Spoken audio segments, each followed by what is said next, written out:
Venture with us as we shine a light on the shadowy figures in our midst and grant you the tools to decode their elusive minds. Are you ready to uncover the truth? We've all heard that awful phrase frequently used in sexual assault circumstances, where they describe the victim as asking for it. It's really unfortunate. Nobody wants to be a victim just because of how they move around, dress, or behave. But people with psychopathic personalities seem to pay attention to these things when choosing their targets. Did you know that in a personal interview back in 1985, serial killer Ted Bundy actually admitted that he could tell if someone would be his victim just by observing the way they walked down the street, the angle of their head, and how they carried themselves? Perhaps no serial killer has ever been as notorious or as strangely well-liked as Ted Bundy. Even after 34 years since his execution, Bundy continues to captivate the attention of millions. Overpowering and abusing his victims in private, he would usually approach them in public settings while pretending to be injured, disabled, or in a position of authority. It's pretty chilling to think about. Yeah, it's unfortunate, but research actually supports the fact that psychopathic personalities do tend to look for, or at least pay attention to, certain characteristics when choosing their victims. There are several nonverbal cues that can contribute to how vulnerable someone looks to be. Dive into the world of personality psychotypes, where some types are more vulnerable than others. Watch until the videos end, and you'll unlock an exclusive invitation to our elite training program. Dive into the secrets of each psychotype and uncover hidden insights. Are you ready for this exciting journey? A study by Betty Grayson and Morris I. Stein, titled Attracting Assault, investigated some of these factors. They noted that people may unwittingly convey vulnerability to criminals through their postures, facial expressions, and excessive movements. This could be due to the fact that people are not aware of the dangers that they pose. They also discussed the films that they had of strangers wandering around in a sketchy neighborhood of New York City. They were interested in determining the likelihood that these individuals might be victims of an assault. In order to accomplish this, they examined a group of 12 offenders who had been convicted of attacking unrelated individuals. They also had another set of 53 criminals who were incarcerated for committing crimes such as violence against strangers. These offenses ranged from very minor assaults to outright murders. The detainees were shown videos of various people and asked to rate them depending on how likely they thought it was that the person would commit a violent act against them. Most of all participants chose the same victims they would potentially attack on the street or try to influence them psychologically. Experts believe that individuals might inadvertently reveal hints of vulnerability not only through their movements but also gestures, facial expressions, and even the nuances of their voice. Predators can pick up on these signs, often before the individual is even aware of it themselves. Grayson and Stein B. also mentions that this is supported by the fact that people are more likely to target people who appear to be different. When people talk about looking different, they indicate that they have a unique sense of style in their accessories and clothing. Navigating the world with caution might seem tedious in today's fast-paced society, but ensuring your safety is paramount. There are those who move among us, their intentions masked. Are you prepared to spot the signs? Here's an enthralling list of 10 telltale signs that you could be crossing paths with a psychopath. Number 1. An endearing quality, superficially. Charm is a trait that is frequently associated with psychopaths. Also, you should not automatically think that confidence or arrogance go hand in hand with charm. The charisma of a psychopath is geared towards the one they are trying to deceive. Of course, there are some individuals who are more receptive to more overt forms of charm, such as flattery and presence. However, there are certain people who may have a preference for the shy and compassionate routine. Psychopaths are masters at creating the illusion that their chosen victim is one of a kind. Psychopaths are like chameleons. They can change their appearance and personalities to suit the circumstances and requirements of any given situation. Honor and investigate the feeling you get if you observe contradictions in a person's behavior. Discover that other people in that person's life characterize them in radically different terms, or even just get the impression that they're not being completely sincere and their actions provoke unfavorable responses. Psychopaths will purposefully produce havoc, then pretend to be innocent while pointing the finger of blame at you for reacting. They'll provoke you, and then when you respond, which is quite understandable, they will condescendingly tell you that they are not going to have this discussion with you again. You will at some point begin to feel feelings of being an overly sensitive nutcase. At your place of employment, they will concoct these responses in a strategic manner with the intention of turning others against you and undermining your credibility. When they're in a relationship, they're going to use these responses to win the sympathies of their partner or any potential future partners. If you get the impression that someone is trying to provoke you into an argument so that they can seem to be surprised by what happened, you should give it a second look. Lie often.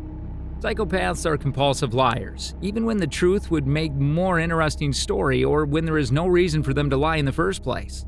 They are so used to continually shifting their identities and storylines that lying has become their go-to response mechanism.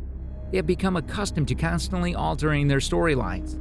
If you ever confront these lies, even if you have proof, they will quickly flip it around on you and accuse you of being paranoid and overanalyzing everything. This will happen regardless of whether or not you have proof. For the sake of your own safety, you should avoid becoming too close to the individual in question, regarding of whether or not they are a psychopath or just a habitual liar. Lack remorse or shame. When normal people engage in behaviors that psychopaths perform, such as lying, cheating, stealing, or manipulating others, they feel an overwhelming sense of guilt. However, psychopaths do not experience any feelings of guilt or regret for actions they have taken. This is also a hallmark of narcissists, but what makes it a glaring indicator of a psychopath is the fact that they do not care about other people. They appear to take pleasure in carrying out such heinous deeds. Psychopaths are aware that their actions cause pain to other people. The only time a psychopath will ever apologize to you is to save face or if they still require anything from you. Other than those two circumstances, they will never do so. It's never about true feelings of regret. Switch allegiances without hesitation. Lack of loyalty is another characteristic that is typical among psychopaths. Psychopaths are quick to undermine the worth of others and find ways to replace them. You'll eventually realize that they are capable of forming a relationship of confidence and excitement with anyone, despite the fact that you probably felt an instant connection of the two with them. After previously claiming that you are superior to all of the crazy individuals in their life, they will eventually return to those same people and claim that you are the one who is crazy. They're not loyal to anybody or anything, and they are unable to love. They leave a wake of ruin, and when confronted about it, they always place the blame on the victim they have harmed. Power, control, and supremacy. A considerable portion of those who engage in criminal activity do so because they desire satisfaction in exercising dominance over the lives of others and controlling the outcomes of their interactions with others. According to a number of studies, sociopaths and psychopaths are fully capable of competing for and succeeding in leadership roles within the economic world. This study provides support for the hypothesis that the archetype of the psychopathic CEO does in fact contain some kernels of reality. There's also a documented connection between psychopathy, narcissism, and Machiavellianism, which are all traits that have a tendency to be exploitative and immoral. Boredom and thrill-seeking. Because they lack some of the typical emotional wirings that present in most people, psychopaths are much more difficult to excite, make cheerful, or thrill than the average person is because of this deficit. In general, psychopaths are less impulsive than sociopaths since they are not driven by extreme emotions. Nevertheless, because their emotional reaction is muted, they may seek thrills. Sociopaths, on the other hand, are driven by tremendous emotions. On the other hand, sociopaths are motivated by intense feelings more than anything else. It's possible this is the reason why psychopaths have a greater propensity to participate in unlawful activities, acts of physical aggression, sexual promiscuous, and use of drugs or alcohol, ignoring regulation, rules, and norms. Because criminals do not allow the same code of ethics as the majority of people in society, they regularly engage in actions that are either immoral or even illegal. This is because offenders do not adhere to the same code of ethics as the majority of people in society. This could include violations as minor as rude comments and vulgar attitude, or they could include infractions as significant as illegal activity and aggressive behaviors. Psychopathic tendencies are highly common among those who commit crimes, particularly violent crimes. This is true even if not all violent criminals are psychopaths. Unaffected by outcomes. Many people who engage in illicit behavior are plagued by the constant worry that they will be discovered. On the other hand, psychopaths do not always exhibit the same level of anxiety. This may be partially clarified by the fact that it is thought that psychopaths have anomalies in regions of their brain that are responsible for normal fear responses, as well as regions of the brain that are associated with impulse regulations and excellent decision-making over the long term. A retrospective on behavioral issues during childhood. Antisocial personality disorder can only be identified after the age of 18, but the signs and symptoms of ASPD frequently begin in infancy or early adolescence.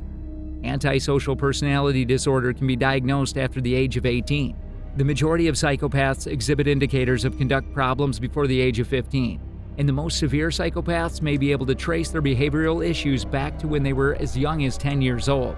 In childhood, some behaviors that are indicative of psychopathic tendencies include engaging in frequent fights, lying, stealing, being harsh to animals or other children, and having a disrespect for norms or authority. A string of temporary, unsatisfying relationships. Because psychopaths are unable to empathize with other individuals, it's not surprising that they have difficulty initiating and sustaining close relationships with other people. They may be able to trick somebody into liking them by using their charm or powers of persuasion, but they typically lack the ability to maintain these connections over the course of time. Because of this, a majority of psychopaths have relationships that are extremely fleeting and superficial, in addition to the long list of people who they have betrayed, wounded, or made into enemies. Let's find out how to recognize one. Now, do not let yourself get tricked into slipping into the trap of engaging amateur psychiatrists and labeling as psychopaths everyone who has ever treated you badly in the past.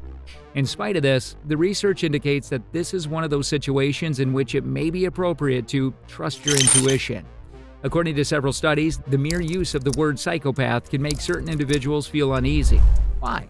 Researchers J. Reed Malloy and M.J. Malloy recently conducted a study to investigate the response of mental health and law enforcement officials with regard to their physical reactions when interviewing psychopathic criminals or patients.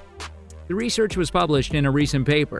The reactions were diverse and included gastrointestinal sensation and feelings like nausea and a queasy stomach, as well as muscular, shaky feeling and weakness, cardiovascular, beating heart, and pulmonary, shortness of breath, sensation and feeling. Some of the reactions included: the author stated that their data could be read as possible proof of primordial, autonomic, and terrified reactions to the predator. This interpretation was presented as a possibility by the authors. They referred to the psychopath as a member of the same species who preys on its own. Beyond that, you should be wary of folks who try too hard to win you over with their charm. Consider this: whenever someone goes out of their way to compliment you, you should question yourself, why? You've probably heard of the old adage that warns you not to trust people who are courteous to you but are rude to the staff while you're dining out. It ends up being correct. Psychopaths and self-absorbed individuals are notoriously status-obsessed individuals who frequently engage in the practice of kissing up and kicking down. The unfortunate reality is that psychopaths also have a spidey sense. According to research, they are able to determine which individuals will make suitable targets simply by seeing their appearance. Okay. So you have a strong suspicion that the new person in your social circle or the new coworker at the office is a manipulator and is trying to control you like a puppet on a string. How should you approach them, according to experts? The main recommendation from research was to stay away from them. If it pertains to your private life, it is possible. That might not be an option at work. Employees who use the process that consists of multiple rounds of structured interviews have a better chance of avoiding the hiring of an asymptomatic psychopath in the first place. The use of interviewing methods that are too flexible gives charismatic predators too much room to exert their influence. Check the references as well. Psychopaths are more likely to lie on their resumes. A lot. Do not participate in their games. They have a higher level of expertise than you have in this area. What you can do is to educate yourself both on the workings of the system and on your own nature. Learn to recognize your own areas of weakness. Take care of your weaknesses so that others won't be able to take advantage of them. Are you ready to journey through the mesmerizing labyrinth of the human mind? Introducing the fascinating art of understanding human mind games, course on psychological types, brought to you by the leading European psychiatrist, psychotherapist G. Petroniene. This course promises to unlock the secrets of human interaction, from deciphering career paths based on personality traits to navigating the intricate dance of couple dynamics with complex personalities. Discover the inherited behaviors in children, unveil the truth behind psychopathic relationships, and grasp the core values of every psychological type. The clock is ticking. Grab the limited time offer now and receive an astounding 90% discount. More than 16,000 individuals have already transformed their lives through G. Petroniene's methods. Will you be next? And that's not all. Enroll today and you'll also gain access to invaluable bonus content to enhance your learning journey. Click the button below and enroll today with a 90% off.